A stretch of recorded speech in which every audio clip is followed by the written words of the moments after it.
70 حاجتیں پوری کرانے کا وظیفہ۔ رسول کریم صلی اللہ علیہ وسلم نے فرمایا کہ حق تعالیٰ کا فرمان ہے کہ جو شخص ہر نماز کے بعد سورہ فاتحہ، آیت الکرسی اور آل عمران کی 2 آیتیں، ایک آیت شہید اللہ انہ لا الہ الا ہو آخر تک اور دوسری یہ آیت قل اللہم مالک الملک سے بغیر حساب تک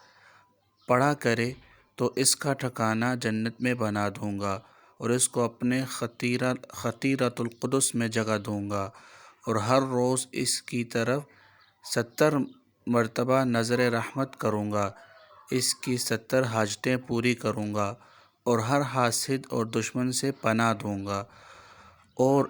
ان پر اس کو غالب رکھوں گا۔